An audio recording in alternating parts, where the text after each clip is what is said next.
எல்லா ஜாதிக்காரனும் பசிச்சா வாயில தான் சோறு தின்றான். எவனாவது வேற வழியா சோறு திங்கிறானா? நாங்க என்ன ஜாதி தெரியுமா? நாங்க மூக்கு வழியா தான் தின்போம். யாராவது சொல்றா பாப்போம். நான் பெரிய ஜாதிக்காரன். நான் ஒரு 15 மாசமாவது எங்க அம்மா வகுத்துல இருந்துட்டு தான் வருவேன். நீ அவுட்டு, உங்க அம்மாவும் அவுட்டு. ரொம்ப ஃபாஸ்டான ஜாதிக்காரங்க. நான் 6 மாசத்துலயே பிறக்கிறேன்னு சொன்னா குறை பிரசவம்டா. அவன் எப்படி இருப்பான் தெரியுமா? இந்த 7.5 மாசத்துல பிறந்தவன் நம்ம பாஜக தலைவர் மாதிரியே இருப்பாங்க. எல்லாத்துலயும் அவசரப்பட்டுக்கிட்டே இருப்பேன். உடனே முதலமைச்சர் ஆகினேன், உடனே தமிழ்நாட்டை ஒரு வழி பண்ணனேன், ஆகாகா ஓகாகான்ட்டு. இது இந்த 10 மாசத்துல பிறந்தது எப்படி இருக்கும்னா அந்த இப்படியே தான் கிடப்பேன். எடப்பாடி பழனிசாமி மாதிரி. ஒன்றிய பிரதமர் நரேந்திர மோடி போட்ட நாடகம் இருக்கு பத்திங்களா? எங்க ஊர்ல ஒரு பிச்சைக்காரர் இருக்காரு. ஐயா பிரதமரை பிச்சைக்காரன் சொல்லி எழுதிவிடாங்க. அவரை பிச்சைக்காரன் நான் சொல்லல. கன்னியாகுமரியில வந்து தியானம் 6 கேமரா அந்த இதே மாதிரி. அதுக்கு பேர் தியானமா? சினிமாவில் தாலி கட்டுவாங்க பாரு, அது மாதிரிதான் அது. சினிமாவில் ஒரு நடிகைக்கு 20 தடவை தாலி கட்டுவார் அவர். அது யாருன்னு சொன்னா அதை வேற கனெக்ஷன் பண்ணி விடுவாங்க. ஷூட்டிங் எடுத்துக்கிட்டு தியானம் பண்ற தியானத்துக்கு பேர் தியானமா? விவேகானந்தர் ஏத்துக்கு வராத?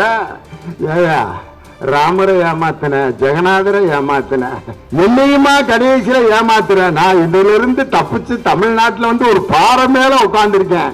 இங்கேயும் வந்து என்னை ஏமாத்துறியான்ட்டு விவேகானந்தரே கண்ணீர் விட்டு அழுதார். அழகுக்கு ஜாதி இல்லடா, அறிவுக்கு ஜாதி இல்லடா, சாப்பாட்டுக்கு பசிக்கு ஜாதி இல்லடா, ஒரு மனிதனுடைய அன்புக்கு ஜாதி கிடையாதுதான் சொன்ன ஒரு தலைவர் முத்தமிழறிஞர் டாக்டர் கலைஞர். பசி வந்து எல்லா ஜாதிக்காரனுக்கு தான் வரும். எல்லா ஜாதிக்காரனும் பசிச்சா வாயில தான் சோறு தின்றான். எவனாவது வேற வழியா சோறு திங்கிறானா? நாங்க என்ன ஜாதி தெரியுமா? நாங்க மூக்கு வழியா தான் தின்போம். யாராவது சொல்றா பாப்போம். எல்லா ஜாதிக்காரனுக்கும் எல்லாம் ஒண்ணுதான். பட்டுக்கோட்டை கல்யாண சுந்தரம் தான் சொன்னார், யாரு மேல கீறினாலும் ரத்தம் ஒண்ணுதான். ஆக மொத்தம் பிறந்ததெல்லாம் 10ஆம் மாசம் தான். 10 மாசம் தான் எல்லா பேரும் அவங்க அம்மா வயிற்றுல இருந்துட்டு வர முடியும். நான் பெரிய ஜாதிக்காரன். நான் ஒரு 15 மாசமாவது எங்க அம்மா வகுத்துல இருந்துட்டு தான் வருவேன். உன்னால புடியாம பண்ணி இருக்க முடியுமா? நீ அவுட்டு, உங்க அம்மாவும் அவுட்டு.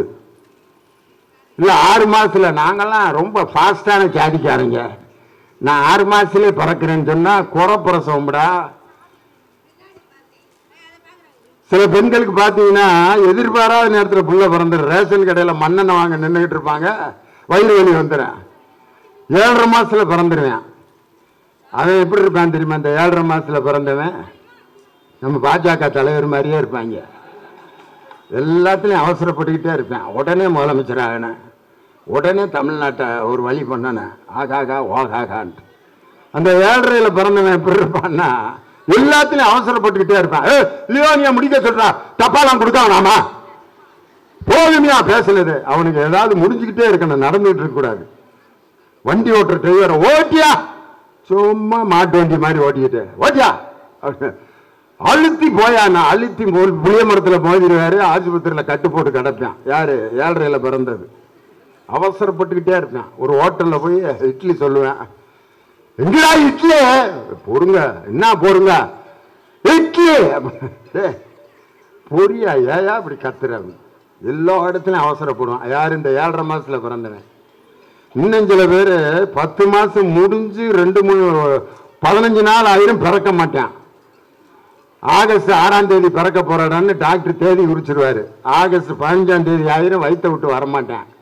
டாக்டர் டேட்டு முடிஞ்சிருச்சுரா வாடா அப்படிம்பாரு.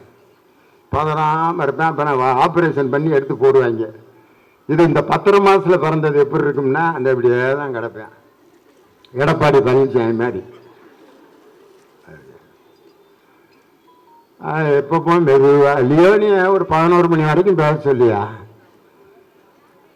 வீட்டில் போய் சும்மா தானே உட்காந்துருக்க போறேன், இங்கேயும் சும்மா தான் உட்காந்துருக்க போறேன். டிரைவரை மெதுவா ஓட்டு. இங்கிருந்து செங்கல்பட்டுக்கு சாயங்காலம் போனா போதும், மெதுவா ஓட்டு. இவன் யாரு? 10.5 பிறந்தது. ஒரு மனுஷன் அம்மா வயிற்றுல 10 மாசம் தான்டா இருக்க முடியும். ஜாதி இதுல எங்கடா ஜாதி? தாயில்லா பிள்ளைங்கிற படத்துல என் தலைவர் ஒரு வசனம் எழுதியிருப்பார்.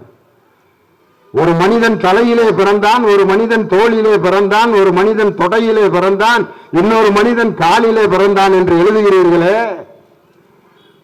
ஒரு மரத்திலே உச்சி கிளையிலே, ஒரு மாமரத்திலே உச்சி மரத்திலே அத்திப்பழமும், கிளையிலே பலாப்பழமும், வேரிலே மாம்பழமும், அதற்கு அடி கீழே இருக்கக்கூடிய வேருக்கு அடியில் இருக்கக்கூடிய பகுதியில் நவாப்பழமுமா காய்க்கும். மாமரத்தில் மாம்பழம் மட்டும்தான்டா காய்க்கும். உச்சியில ஒரு பழம், கிளையில ஒரு பழம், தண்டுல ஒரு பழம், வேர்ல ஒரு பழம் என்று இதுவரை காய்த்ததாக வரலாறு இல்லை. மரத்துக்கிட்ட இருந்தாலும் கத்துக்குங்கடா.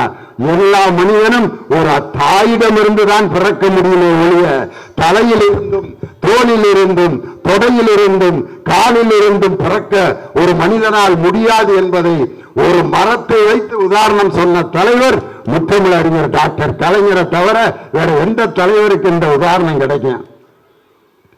ஒன்றிய பிரதமர் நரேந்திர மோடி போட்ட நாடகம் இருக்கு பார்த்தீங்களா? எங்க ஊர்ல ஒரு பிச்சைக்காரர் இருக்காரு. பை நிறைய வெறும் சாமி படமா வச்சிருப்பாரு. எல்லா மதத்து சாமி படமும் இருக்கும். என்னென்ன இருக்குன்னு தெரியுமா? முருகனுடைய வேல்கம்பு இருக்கும், சாய்பாபா படம் இருக்கும், மாரியம்மா படம் இருக்கும், காளியம்மா படம் இருக்கும், வேளாங்கண்ணி மாதா படம் இருக்கும். அதே மாதிரி இஸ்லாமியர் வைக்கக்கூடிய தொப்பியும் உள்ள போட்டிருப்பாரு. திங்கட்கிழமை பார்த்தா முருகன் கோயில்ல முருகா வெற்றிவேல் முருகா அப்படின்னு பிச்சை எடுப்பாரு. கையில வேல்கம்பு வச்சு எல்லாரும் காசு விடுவாங்க. செவ்வாய்க்கிழமை பாரிஸ் அந்தோனியார் கோயில் போயிடுவாரு. அங்க போய் அந்தோனியார் படத்தை மாட்டிக்கிட்டு அஜீஷா அந்தோனியாரே எங்களுக்காக வேண்டிக் கொள்ளும் எங்க அந்தோனியார் கோயில்ல பிச்சை. புதன்கிழமை எங்க வருவாருன்னா வராகியம்மன் கோயிலுக்கு வந்துடுவாரு. சின்னமலையில வராகியம்மா அம்மா வராகியம்மா அங்க பிச்சை எடுப்பாரு. வியாழக்கிழமை சாய்பாபா கோயிலுக்கு போயிடுவாரு. சாய்பாபா பாபா பாபா பாபான்னு அங்க பிச்சை. வெள்ளிக்கிழமை இங்க தர்காக்கு வந்துடுவாரு.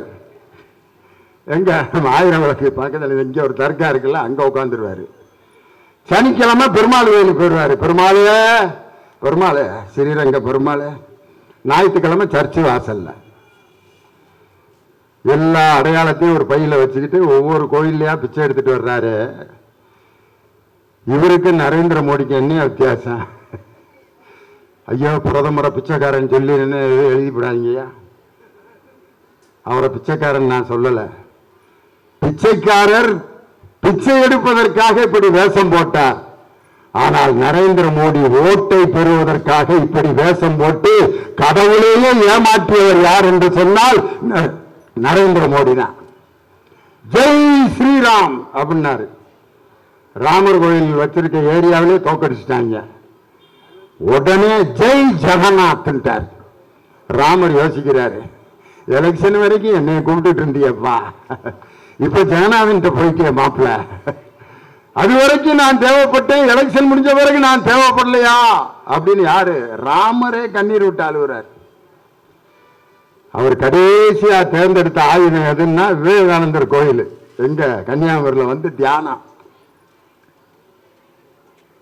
தியானம் பண்ணணும்னா யாரும் இல்லாம நீங்களா போய் உட்காந்து பண்ணணும். 6 கேமரா அந்த இதே மாதிரி. அதுக்கு பேர் தியானமா? சினிமாவில் தாலி கட்டுவாங்க பாரு, அது மாதிரி தான் அது. சினிமாவில் ஒரு நடிகைக்கு 20 தடவை தாலி கட்டுவார் அவர். அதே ஐயர் தான், அதே மந்திரம் தான். கட்டிட்டாருங்கிறதுக்காக அந்த பிள்ளை வந்து உன் கூட தான் வாழுவேன்னு சண்டை போட்டிருக்கா. நான் ஒரு சீரியலில் நடித்தேன், அந்த நடிகைக்கு 11 தடவை தாலி கட்டி எடுத்தாங்க. அது யாருன்னு சொன்னால் அதை வேற கனெக்ஷன் பண்ணிவிடுவாங்க. ஒரு நடிகைக்கு 11 தடவை தாலி கட்டி ஷூட்டிங் எடுத்தாங்க. உடனே எங்க வீட்டில் அந்த நடிகையோட சொந்தக்காரங்கெல்லாம், நீ தாலி கட்டிட்டீங்களா, அந்த பிள்ளை கூட தான் நீ வாழணும்னு அந்த பிள்ளை சண்டை போட்டா எப்படியாது? ஷூட்டிங்ல கட்டுற தாலி உண்மையான தாலியாது? ஷூட்டிங் எடுத்துக்கிட்டு தியானம் பண்ற தியானத்துக்கு பேர் தியானமா? விவேகானந்தர் ஏத்துக்கு வராத? 15 கேமராவுக்கு மத்தியில தியானம். விவேகானந்தர் ஏயா ராமரை ஏமாத்தின, ஜெகநாதரை ஏமாத்தின, என்னையுமா கடைசியில ஏமாத்துற? நான் இதுல இருந்து தப்பிச்சு தமிழ்நாட்டில் வந்து ஒரு பாறை மேல உட்கார்ந்துருக்கேன், இங்கேயும் வந்து என்னை ஏமாத்துறியான்ட்டு விவேகானந்தரே கண்ணீர் விட்டு அழுதார். விவேகானந்தர் ஒரு சொன்ன ஒரு கதையை நான் சொல்றேன்.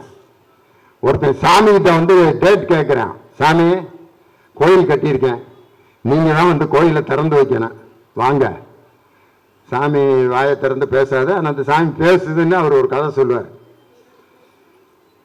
எனக்கு டேட் இல்லடா, டைரியில் டேட் இல்லை, பார்த்துக்க. இல்லை சாமி, நான் 6 மாசமா ஒன்னையவே நினைச்சுக்கிட்டு அந்த கோயில் கட்டியிருக்கேன், நீ தான் வந்து திறந்து வைக்கணும். அப்ப கடவுள் சொன்னாரு, நீ கல்லுல தானடா கோயில் கட்டுவ, நீ கல்லுல கோயில் கட்டினா நான் அங்க வந்து கல்லாதாண்டா இருப்பேன், உன் மனசுல கோயில் கட்டுறா, அங்க வந்து நான் உயிரோட இருப்பேன்டான்னு சொன்னாராம். யாரு? கடவுள். கல்லுல கோயில் கட்டினா நான் வந்து அங்க கல்லாதான் இருப்பேன், மனசுல கோயில் கட்டுறா அங்க வந்து உயிரோட இருப்பேன்னு கடவுள் சொன்ன மாதிரி விவேகானந்தர் சொன்ன கதை.